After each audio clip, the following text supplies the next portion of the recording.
Hello बच्चों। आज हम एक नया टॉपिक स्टार्ट करने जा रहे हैं। Chemical control and coordination.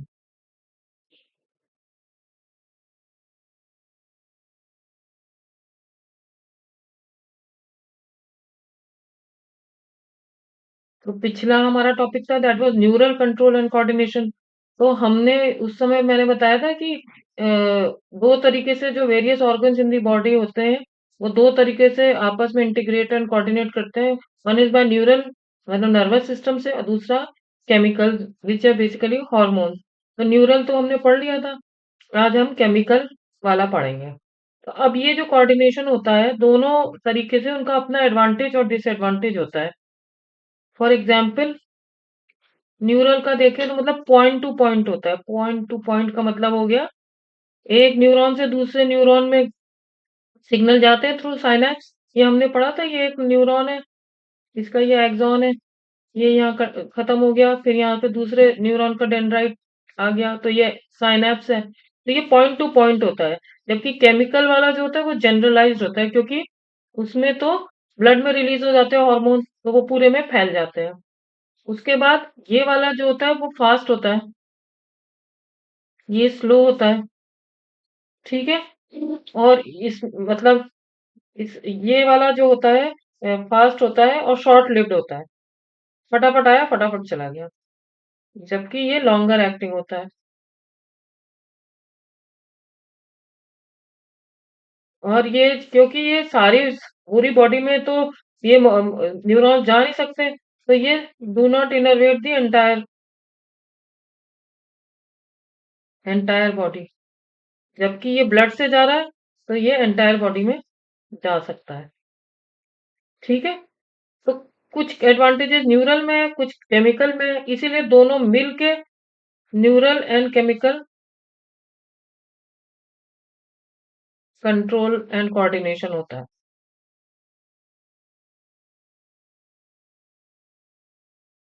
Of the body, various organs of the body. ठीक है।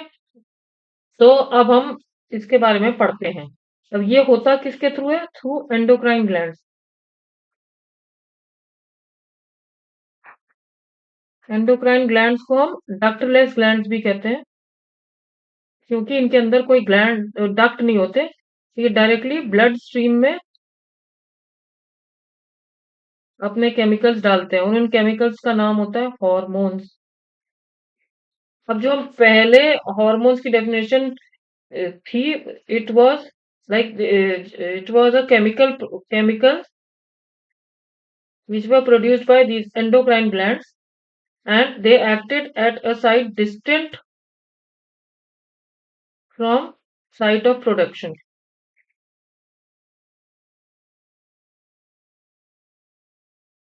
मतलब जो टारगेट ऑर्गन है that is distant from the site of production, बना है कहीं और ब्लड स्ट्रीम से कहीं पहुंचे। लेकिन अब जो है वो इसकी डेफिनेशन बदल गई है, and it is now it is a non-nutrient chemical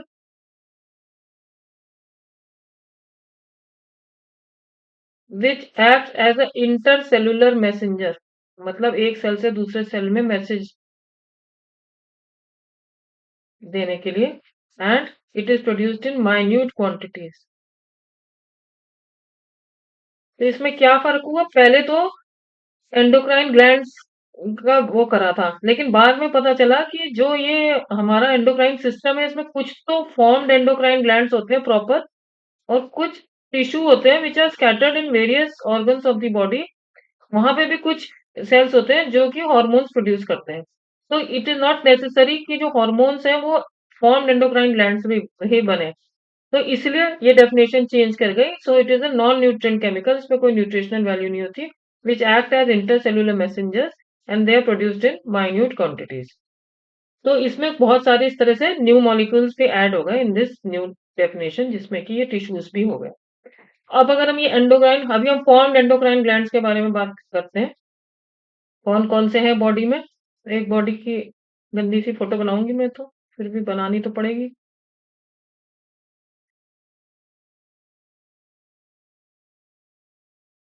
ये जो जिन लोग को प्रैक्टिस है वो तो फटाफट अच्छी सी बना लेते हैं, अब हमें तो है नहीं, इसलिए हम तो कैसे ही बना पाएंगे बच्चों। अब ये ब्रेन में ये यहाँ पे सेरिब्रम था, यहाँ पे कॉर्पस कैलोजम था, इसके नीचे ये थैलेमस एंड हाइपोथैलेमस था। ठीक है? फिर अभी मैं सब डायग्राम बना रही हूँ, फिर उसके बाद उसपे लेबलिंग करेंगे।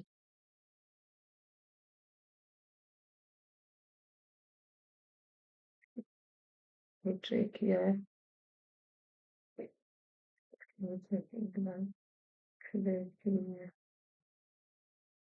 फिर ये किडनी हो गई।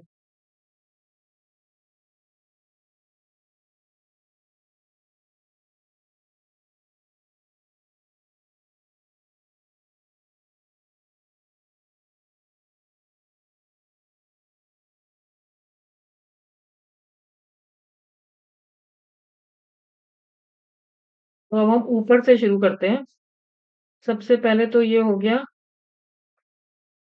देखो हाइपोथैलेमस तो मेन कंट्रोलिंग वो है ही, लेकिन उसको पता नहीं क्यों एनसीईआरटी ने फॉर्म्ड एंडोक्राइन ग्लैंड में नहीं दिया। तो हमें तो एनसीईआरटी के अकॉर्डिंग ही चलना है, तो इसलिए हम एनसीईआरटी के अकॉर्डिंग चलते हैं। एक ये हो गया पिट्यूटरी, एनसीईआरटी का डायग्राम है, लेबलिंग के लिए आ सकता है, इसलिए इम्पोर्टेंट है। अब इन्होंने यहाँ पर हाइपोथैलेमस होता है, तो वो अभी हम बाद में लेबल करेंगे। राइट साइड में, क्योंकि ये हाइपोथैलेमस के पीछे होता है, तो ये एक पीनियल ग्लैंड है। यहाँ हमने दिखा दिया राइट साइड में एक, क्योंकि होता ये पीछे है। अब हम 2D में तो ऐसे ही दिखा सकते हैं। फिर ये है थायराइड ग्लैंड, ट्रेकिया के चारों तरफ। थायराइड ग्लैंड के अगेन पीछे ये 4 छोटे-छोटे ग्लैंड होते हैं, which are known as parathyroid gland. लेकिन अगेन ये पीछे का कैसे दिखाएं 3D में, तो इसलिए जो है ये हमने ऐसे दिखा दिया ये। Then this is thymus gland,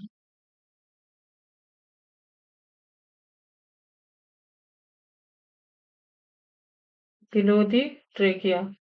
Then this is pancreas,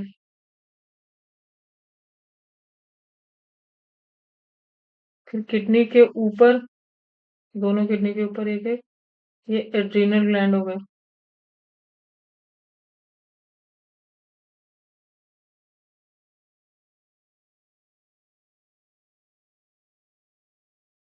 और ये हो गए gonads, which are testes in males and ovaries in females. Gonads, testes in males, ovaries in female। तो ये इतने हो गए ऑर्गेनाइज्ड ग्लैंड्स। तो इनको हम लेवल, पिट्यूटरी, फिर पीनियल, फिर थायराइड, पैराथायराइड, फिर थाइमस, फिर पैनक्रियाज, फिर एड्रिनल एंड 8वां gonad. So these are the 8 formed glands in the body। और ये हाइपोथैलेमस तो है ही, दिस इज हाइपोथैलेमस, थैलेमस के नीचे का पार्ट। इसको अब मैं बता दे रही हूँ, बट वैसे ये फॉर्म्ड ग्लैंड्स में नहीं दिए हैं। अब हम इनको एक एक करके पढ़ेंगे, लेकिन सबसे पहले हाइपोथैलेमस पढ़ेंगे, क्योंकि हाइपोथैलेमस से जो हार्मोन निकलते हैं, मतलब hypothalamus is the main controller of the pituitary gland, तो इसलिए हाइपोथैलेमस के बारे में पढ़ना जरूरी है। सबसे पहले हम हाइपोथैलेमस के बारे में पढ़ते हैं, फिर एक एक करके सबके बारे में पढ़ेंगे। हाइपोथैलेमस, हाइपोथैलेमस आप लोगों को पता है, it is a part of fore brain, और उसमें भी एक पार्ट होता है डायनसेफेलॉन, ये उसका पार्ट है। अभी डायनसेफेलॉन इन्होंने पहले तो ब्रेन वाले में चैप्टर में नहीं दिया था, इसलिए मैंने नहीं बताया था, अब बता दे रही हूँ। तो ये जो सेरेब्रल कॉर्टेक्स है, और इसके ये कॉर्पस कैलोजम है, और इसके नीचे जो ये थाइमस, वो थैलेमस एंड हाइपोथैलेमस है, थैलेमस, हाइपोथैलेमस, और अलॉन्ग विद एक छोटा सा पीछे की तरफ एपिथैलेमस भी होता है, यहाँ थैलेमस के और ऊपर इधर कहीं पीछे एपिथैलेमस। तो दीज टुगेदर फॉर्म द डायनसिफिलॉन, ये तीनों मिलके डायनसिफिलॉन, लेकिन ये है फोर ब्रेन का ही part. So hypothalamus is a part of diencephalon of the forebrain. ठीक है। और अब हम ये देखते हैं कि ये कैसे कैट का काम करता है।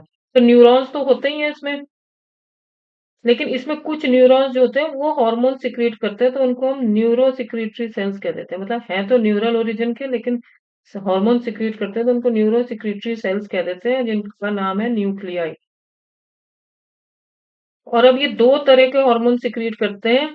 One is releasing hormone and other is inhibiting hormone. तो जैसा कि नाम बता रहा है, जो रिलीजिंग हार्मोन है, it stimulates the secretion and release of hormones from pituitary।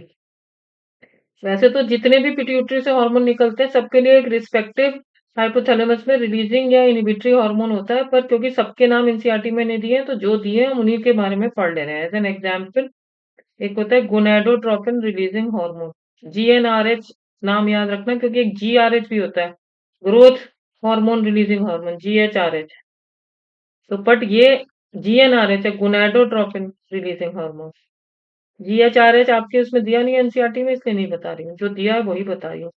Gonadotropin releasing hormone. तो this acts on the gonads, ये gonad testes in males and ovaries in females to stimulate them to release their respective hormones। इसी तरह से inhibiting hormone inhibits secretion and release of pituitary hormones। ये भी pituitary hormone.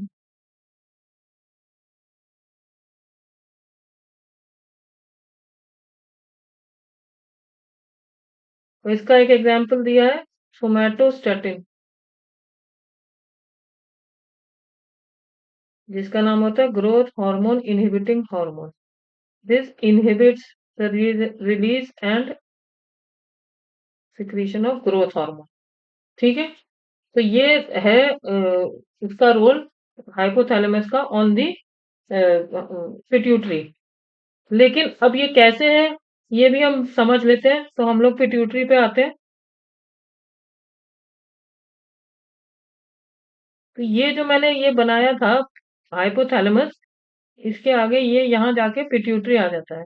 तो इधर बनाते हैं।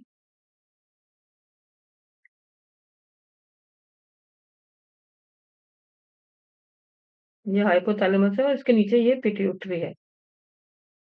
दिस इज हाइपोथैलेमस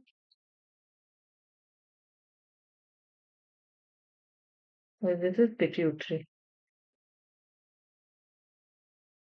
और दोनों जुड़े होते हैं, एक ये स्टॉक से। तो अब ये हाइपोथैलेमस पिट्यूटरी को कैसे गवर्न करता है, ये भी दो तरीके से करता है। पिट्यूटरी के एक्चुअली दो पार्ट होते हैं, एक एंटीरियर पिट्यूटरी होता है एंड एक पोस्टीरियर पिट्यूटरी होता है। एंड एंटीरियर पिट्यूटरी को हम कहते हैं एडिनो हाइपोफाइसिस।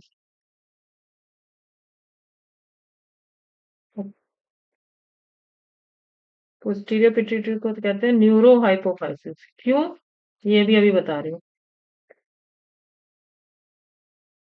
क्योंकि जो ये हाइपोथैलेमस का कंट्रोल है, ये एंटीरियर पिट्यूटरी के लिए अलग है, पोस्टीरियर पिट्यूटरी के लिए अलग है। तो क्या है ये हाइपोथैलेमस में, मैंने बताया ये जो न्यूरो सिक्रीटरी सेल्स हैं, अब ये क्या करते हैं एंटीरियर पिट्यूटरी के लिए, तो ये जो न्यूरॉन है हार्मोन को रिलीज करते हैं थ्रू ब्लड वेसल।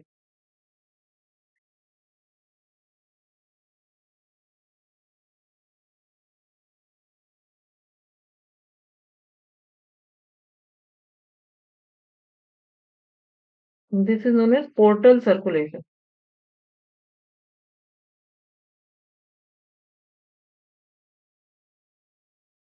तो ये जो एंटीरियर पिट्यूटरी में जो ये हार्मोन देता है थैलेमस, जो governing hormone, they are through blood vessel known as portal circulation.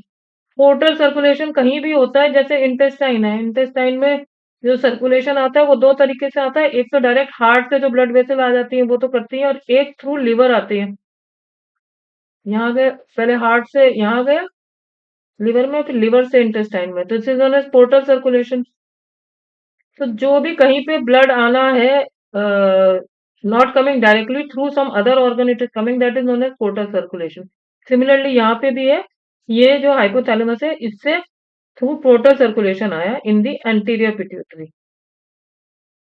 This is anterior pituitary. जबकि पोस्टीरियर पिट्यूटरी में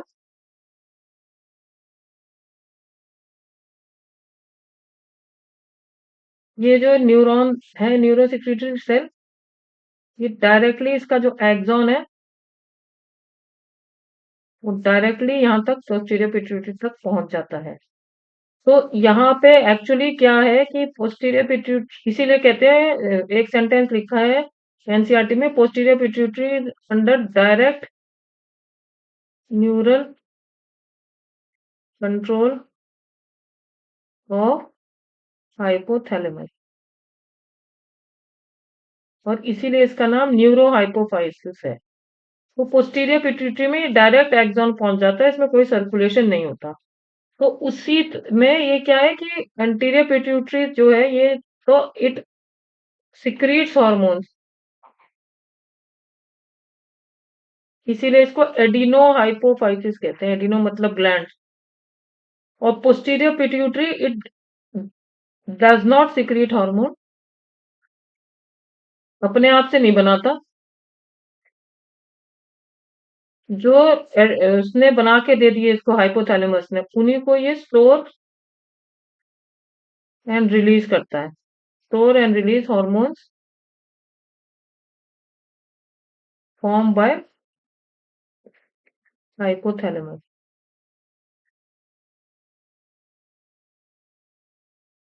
तो हाइपोथैलेमस का जो कंट्रोल है पिट्यूटरी पे, ये अलग अलग है। एंटीरियर पिट्यूटरी में थ्रू पोर्टल सर्कुलेशन है, जहां से उसके रिलीजिंग हार्मोन आते हैं। जबकि पोस्टीरियर पिट्यूटरी में ये डायरेक्ट एक्शन से बस वो दे देता है हॉर्मोन्स कि ये तुम बस स्टोर करके रखो और जब जरूरत होगी तब रिलीज कर देना। ठीक है। अब इसीलिए एंटीरियर पिट्यूटरी में ज्यादा हार्मोन बनते हैं, पोस्टीरियर में कम बनते हैं। एंटीरियर पिट्यूटरी को हम में अगर फिर देखें तो दो पार्ट में डिवाइड कर सकते हैं, parse distalis and parse intermedia. Parse intermedia बहुत छोटा सा हार्मोन, वो हार्मोन कह रही, छोटा सा पार्ट होता है यहाँ पे। तो इसे almost merged with parse distalis in human beings, it is almost merged with parse distalis, इसलिए पार्स डिस्टलिस को ही हम एंटीरियर पिट्यूटरी मान लेते हैं। ठीक है। अब इनमें से जो हार्मोन्स निकलते हैं, देखो पार्स डिस्टलिस या एंटीरियर पिट्यूटरी के तो काफी हैं। जो पार्स इंटरमीडिएट है, सिर्फ एक हार्मोन निकलता है, that is melanocyte secreting hormone, मतलब बनता है, MSH, and it acts on the melanocytes of the skin. Melanocytes वो सेल्स होते हैं स्किन में जिनमें मिलेनिन पिगमेंट स्टोर्ड होता है, और मिलेनिन पिगमेंट स्किन के कलर को डिटरमाइन करता है। तो इसलिए ये स्किन पिगमेंटेशन को डिटरमाइन करता है, कौन कितना गोरा होगा या नहीं होगा, that is determined by this melanin secreting melanocyte secreting hormone through it's action on melanocytes of skin. Posterior pituitary दो हार्मोन स्टोर करता है, बनाता तो वो कुछ नहीं है, ये बहुत जरूरी है याद रखना, ऑक्सीटोसिन एंड वेसोप्रेसिन। इनके बारे में हम थोड़ा थोड़ा बाद में पढ़ेंगे। अभी हम आते हैं एंटीरियर पिट्यूटरी या पार्स डिस्टलिस। इसमें बनते हैं 6 हार्मोन। पहला है ग्रोथ हार्मोन, दूसरा है थायराइड स्टिमुलेटिंग हार्मोन,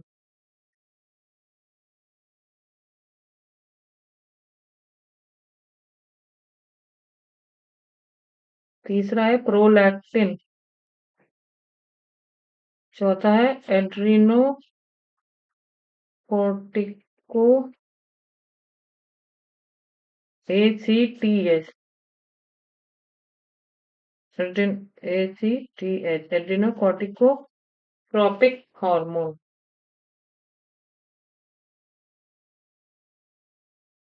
और चौथा है गोनेडोट्रोपिक हार्मोन। इसमें दो आ जाते हैं। one is LH, luteinizing hormone।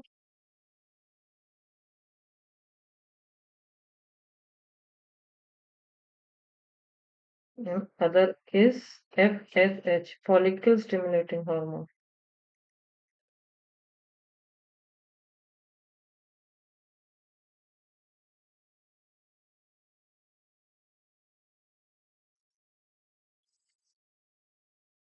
तो ये हॉर्मोन्स हो गए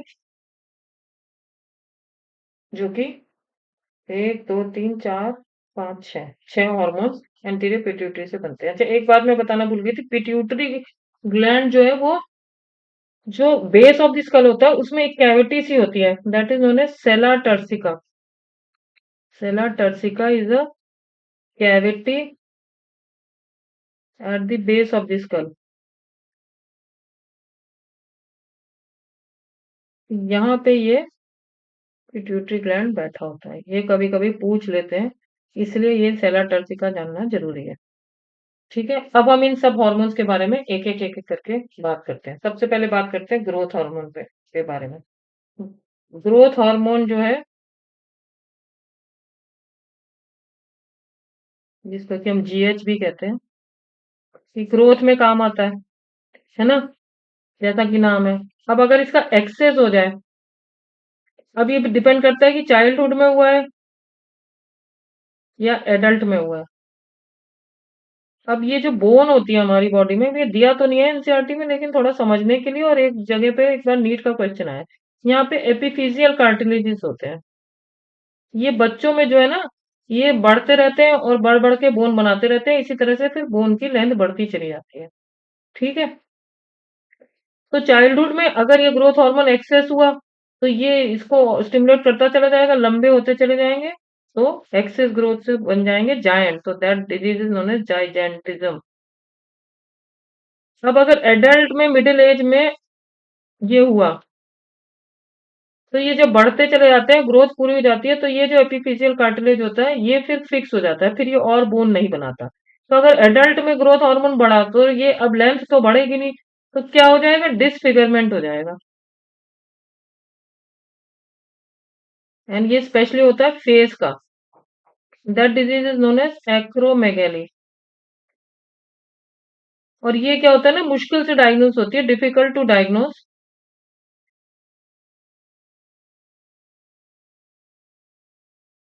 इन अर्ली स्टेजेस, तो इसलिए इसमें काफी सारे कॉम्प्लिकेशंस हो जाते हैं, and it can be fatal also, मतलब कि डेथ भी हो सकती है। तो दैट इज बिकॉज यहाँ पे जो एपिफिजियल कार्टिलेज होता है वो तो बढ़ नहीं सकता एडल्ट में, तो ये इधर उधर उल्टी सीधी ग्रोथ होती है, जिससे डिसफिगरमेंट हो जाता है। वही अगर ग्रोथ हार्मोन लो क्वांटिटी में प्रोड्यूस होगा, तो फिर बच्चा छोटा हो जाएगा, छोटे को क्या कहते हैं, ड्वार्फ। और वो अगर पिट्यूटरी ग्लैंड के ग्रोथ हार्मोन की वजह से हुआ, so that is known as pituitary dwarfism. ठीक है, तो ये बात हो गई ग्रोथ हार्मोन के बारे में। दूसरा है TSH, थायराइड स्टिमुलेटिंग हार्मोन। जैसे इसका नाम है, it stimulates product synthesis and release of thyroid hormone from the thyroid gland. वो थायराइड हार्मोन्स कौन से होते हैं, T3 एंड T4, ट्राइआइडोथायरोनिन एंड टेट्राआइडोथायरोनिन। इनके बारे में हम जब थायराइड ग्लैंड के बारे में पढ़ेंगे तब पढ़ेंगे डिटेल में। तीसरा है प्रोलैक्टिन। प्रोलैक्टिन क्या करता है, it stimulates milk production in memory gland. एक वर्ड इसमें बहुत इंपॉर्टेंट है, प्रोडक्शन। ये जो मेमोरी ग्लैंड है, इसमें ये एसिनाई होते हैं, इनमें मिल्क बनाने का काम करता है। क्योंकि अभी हमने यहाँ पे ये पढ़ा था, पोस्टीरियर पिट्यूटरी में ये ऑक्सीटोसिन, ये ऑक्सीटोसिन जो है मिल्क के इजेक्शन में काम करता है, लेकिन बनाने का रोल प्रोलैक्टिन का है। इसलिए ये अलग-अलग बातें समझना। प्रोलैक्टिन स्टिमुलेट्स मिल्क प्रोडक्शन, जबकि oxytocin stimulates milk ejection from the memory gland. ठीक है? तो ये प्रोलैक्टिन मिल्क प्रोडक्शन करता है। फिर एड्रिनोकॉर्टिकोट्रोपिक हार्मोन, जैसे कि नाम है एड्रीनो मतलब एड्रीनल ग्लैंड पे काम करता है। कॉर्टिको मतलब कॉर्टेक्स में, उसके एड्रीनल ग्लैंड के कॉर्टेक्स में। वहां पे क्या कौन सा हार्मोन प्रोड्यूस करता है? Glucocorticoid, which is a steroid hormone. अब ये सब ग्लैंड्स हम अलग अलग पढ़ेंगे, एड्रीनल ग्लैंड, थायराइड ग्लैंड, सब इनके बारे में हम डिटेल में इनका रोल पढ़ेंगे। अभी तो ये खाली कंट्रोलिंग वाले हॉर्मोन्स हैं। ठीक है? और पांचवा मतलब दो जिसमें आते हैं, गोनाडोट्रोपिन रिलीजिंग हार्मोन। ठीक है? जिसमें कि दो थे, एलएच एंड एफएसएच। इनके रोल हम समझ लेते हैं। अब देखो, एलएच मतलब उसका होता है ल्यूटिनाइजिंग हार्मोन।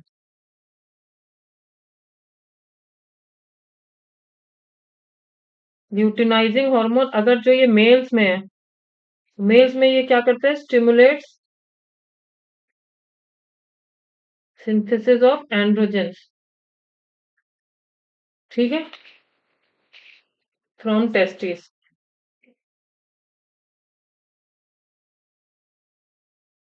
फीमेल्स में थोड़ा सा समझने वाली बात है। देखो,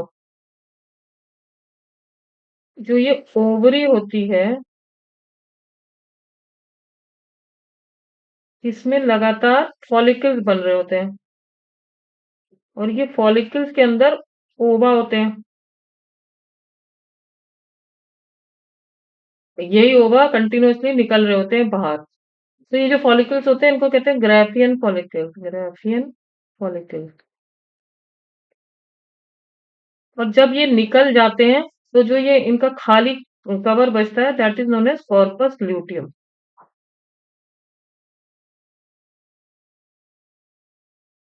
जिसमें ब्लड बचता है और कुछ येलो येलो पिगमेंट बचता है, which is known as lutein. तो इसलिए इसको कॉर्पस ल्यूटियम कहते हैं। तो जो ये ल्यूटिनाइजिंग हार्मोन है फीमेल्स में, ये क्या करता है? It stimulates the release of stimulates release of ova from mature Graafian follicle।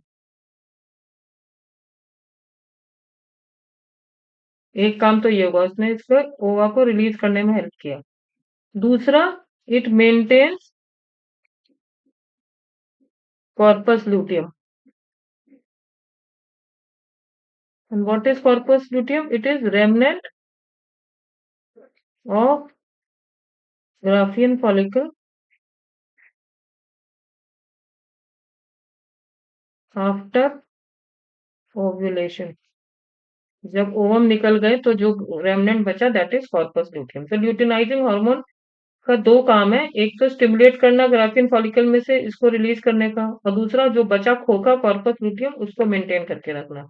इसको मेंटेन करके इसलिए रखना पड़ता है कि ये बहुत इंपॉर्टेंट हार्मोन रिलीज करता है, जिसके बारे में हम बाद में बात करेंगे। तो ये तो ल्यूटिनाइजिंग हार्मोन का काम हो गया। और दूसरा है FSH, that is follicle stimulating hormone.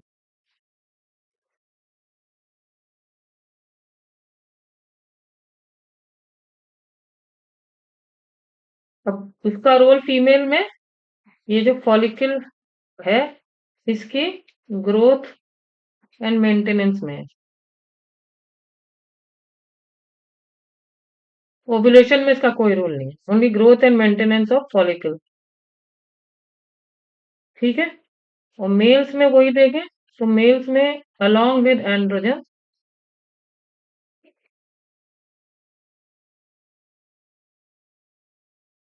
It promotes spermatogenesis. ठीक है? तो ये रोल हो गया गोनाडोट्रोपिन्स का, एलएच एंड एफएसएच का। अब ये हमने एंटीरियर पिट्यूटरी पूरा कर लिया। ये 6 हार्मोन ये और 5 इंटरमीडिया का ये मेलानोसाइट सिक्रीटिंग हार्मोन। अभी हम रिवाइज करेंगे पोस्टीरियर पिट्यूटरी के 2 भी फटाफट कर लें, फिर हम पूरा रिवाइज करते हैं। पोस्टीरियर पिट्यूटरी में मैंने आप लोगों को बताया कि ये बनाता कुछ नहीं है, ये जो बना बनाया इसको मिलता है हाइपोथैलेमस से, तो उसको रिलीज कर देता, स्टोर कर लेता है और रिलीज कर देता है जब जरूरत पड़ती है। एक तो है oxytocin which helps in smooth muscle contraction,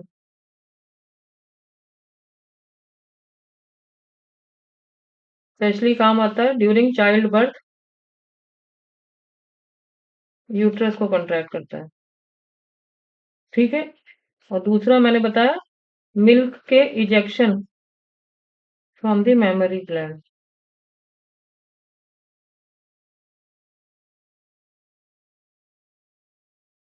तो अगर मिल्क नहीं बन रहा है, ये बन नहीं रहा है, ये तो प्रोलैक्टिन की कमी है। बन गया, इजेक्शन नहीं हो रहा, तो ऑक्सीटोसिन की कमी है। दोनों में फर्क समझ गए। दूसरा हार्मोन है वेसोप्रेसिन। वेसोप्रेसिन के बारे में हमने पढ़ा है किडनी में, this is also known as anti diuretic hormone. ये क्या करता है, डायूरेसिस किसे कहते हैं, excess of urine.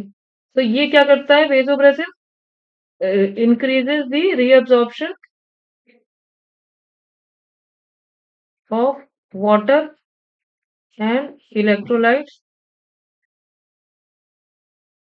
in distal convoluted tubule of kidney।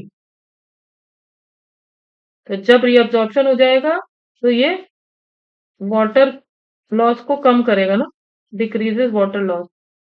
तो वाटर उसको कहते हैं, एक्सेस ऑफ वाटर लॉस को डायूरेसिस, तो ये डायूरेसिस को कम करता है। तो that is why it is known as anti diuretic hormone, anti diuretic hormone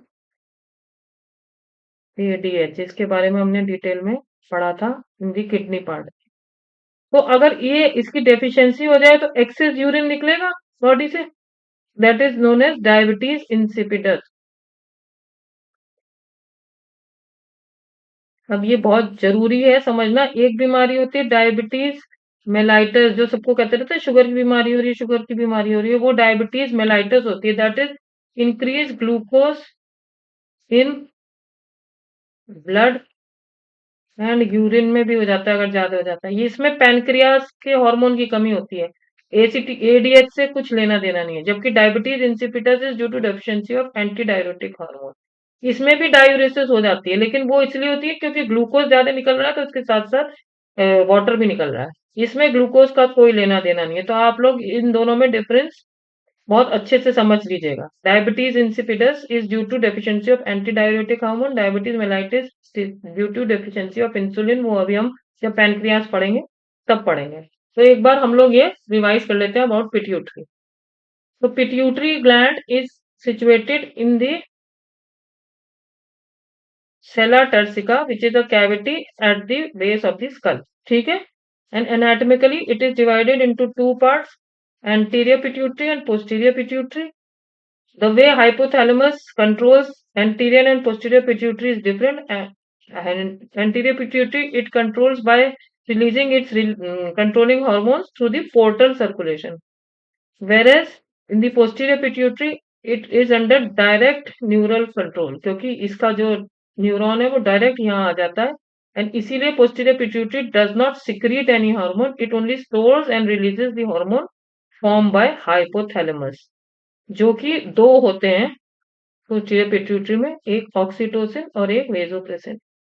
anterior pituitary अपने आप हार्मोन बनाता है, और वो अगर हम उसको बांट करें एंटीरियर पिट्यूटरी को भी हम दो पार्ट में डिवाइड कर सकते हैं, parse distalis and parse intermedia. ये पार्स इंटरमीडिया बहुत छोटा सा पार्ट होता है which is almost merge with parse distalis in human being, और ये एक ही हार्मोन बनाता है, melanocyte secreting hormone, which determines the skin pigmentation because it acts on the melanocytes of the skin which store melanin pigment। ठीक है। Pars distalis ही main है anterior pituitary जिसे कहते हैं, और वो 6 हार्मोन बनाता है, growth hormone, thyroid stimulating hormone, prolactin, adrenocorticotropic hormone ACTH, gonadotropic hormone वो दो होते हैं, LH luteinizing hormone, and FSH follicle stimulating hormone. ठीक है, सब एक के एक करके इनके बारे में। ग्रोथ हार्मोन जो है वो ग्रोथ प्रमोट करता है। अगर इसका एक्सेस हो जाएगा चाइल्डहुड में तो बहुत लंबे हो जाएंगे, ये जाइजेंटिज्म हो जाएगा। अगर एडल्ट में होगा लंबे तो हो नहीं पाएंगे क्योंकि ये एपिफाइजियल कार्टिलेज फ्यूज हो चुके हैं, तो अभी और लंबा होने का स्कोप नहीं है। तो उस कंडीशन में एक्रोमेगेली हो जाएगी, लंबे तो नहीं होंगे लेकिन टेढ़े मेढ़े हो जाएंगे, दैट इज डिसफिगरमेंट। एंड ये जो है काफी मुश्किल से डायग्नोज होता है, इसलिए जब तक होता है काफी कॉम्प्लिकेशन हो जाते हैं, it can be fatal also. इसी तरह से अगर ग्रोथ हार्मोन कम होगा तो बौने हो जाएंगे, dwarfism, and that is because of less of pituitary growth hormone, that is it is known as pituitary dwarfism. ठीक है, फिर दूसरा है thyroid stimulating hormone, stimulate the synthesis and release of thyroid hormone T3 T4। इनके बारे में अभी हम जब थायराइड के बारे में पढ़ेंगे ग्लैंड के तब बताएंगे। Prolactin, it stimulates milk production. Production word is very important in memory gland यहाँ पे, क्योंकि ये सिर्फ बनाता है, इजेक्शन के लिए ऑक्सीटोसिन रिस्पॉन्सिबल है। ठीक है, चौथा है एड्रीनो कॉर्टिकोट्रोपिक हार्मोन। एड्रीनो मतलब एड्रीनल, कॉर्टिको मतलब कॉर्टेक्स से में हार्मोन बनता है glucocorticoid, that is a steroid hormone. इसके बारे में भी जब हम एड्रीनल ग्लैंड के बारे में बात करेंगे तब इसके बारे में बात करेंगे, इसके क्या क्या रोल है। फिर गोनाडोट्रोपिन हार्मोन, वो दो तरह के होते हैं, LH and FSH. LH is luteinizing hormone, male में तो ये which stimulates production of androgen from testis. Females में थोड़ा टिपिकल रोल होता है, it stimulates the release of ova from mature Graafian follicle. ये जो ग्राफियन फॉलिकल है इसमें ओवा बहुत सारे बने होते हैं, इनको रिलीज करने में इसका रोल होता है। और फिर जब रिलीज हो गए तो जो उसका एम्प्टी खोखा बचा, that is known as corpus luteum, उसको मेंटेन करने में काम करता है। Corpus luteum is remnant of Graafian follicle formed after ovulation, इसको मेंटेन करना जरूरी होता है because it secretes an important hormone. दूसरा है एफएसएच, फॉलिकल स्टिमुलेटिंग हार्मोन इसका नाम है। फीमेल में तो ये फॉलिकल को की ग्रोथ में काम करता है, मतलब इसका ओव्यूलेशन में कोई रोल नहीं है, ये ग्राफियन फॉलिकल को बड़ा करने में काम आता है। बड़ा हो गया, मैच्योर हो गया, तब एलएच का काम आता है, रिलीजिंग ऑफ ओवा। और मेल में this along with androgen it leads to spermatogenesis. तो ये हो गए हमारे 6 hormone of the anterior pituitary. ठीक है, पोस्टीरियर पिट्यूटरी के 2 ही हैं, वो भी उसको बना बनाया हाइपोथैलेमस दे देता है, oxytocin and vasopressin. Oxytocin causes smooth muscle contraction, एक तो मैंने आप लोगों को बताई थी, इसकी वजह से मिल्क इजेक्शन होता है, ejection word is very important from mammary gland. दूसरा, चाइल्ड बर्थ में यूट्रस के कॉन्ट्रैक्शन में हेल्प करता है। Vasopressin is also known as anti diuretic hormone because ये डायूरेसिस को प्रिवेंट करता है। डायूरेसिस क्या होती है? Excess of water loss in the urine. कैसे प्रिवेंट करता है? By increasing reabsorption of water and electrolytes in the distal convoluted tubule of kidney. ये आपको मैंने पढ़ाया है, जब किडनी का वो पढ़ा है। तो अगर ये कम हो जाए तो डायूरेसिस होने लगेगा। Excess urine, that is known as diabetes insipidus. But diabetes insipidus is different from diabetes mellitus. Diabetes mellitus is due to deficiency of insulin, जो हम अभी पैनक्रियास पढ़ेंगे तब पढ़ेंगे, whereas diabetes insipidus is due to deficiency of antidiuretic hormone। ठीक है, तो अब हमने ये जो 8 फॉर्म ग्लैंड्स हैं इनमें से हमने पिट्यूटरी के बारे में अभी तो खाली पढ़ा है, दिस पिट्यूटरी, नहीं, दिस पिट्यूटरी, और हाइपोथैलेमस के लिए पढ़ना जरूरी था because it controls the pituitary. अब अगले चैप्टर में हम थायराइड, तो बहुत इंपॉर्टेंट है, थायराइड से बहुत क्वेश्चन आते हैं। अगले लेक्चर में थायराइड और छोटे छोटे ये पैराथायराइड, पीनियल, थाइमस, ये भी कवर करने की कोशिश करेंगे। जब ये सारे फॉर्म्ड एंडोक्राइन ग्लैंड्स हो जाएंगे तब हम इसके क्वेश्चन करेंगे, क्योंकि सारे क्वेश्चंस एक साथ मिक्स्ड दिए हुए हैं। तो अभी आप लोग ये देखिए, पढ़िए, समझिए, कोई प्रॉब्लम हो तो प्लीज मुझे कमेंट सेक्शन में डालिएगा। तो मेरा चैनल लाइक, सब्सक्राइब और शेयर करिएगा। थैंक यू बच्चों।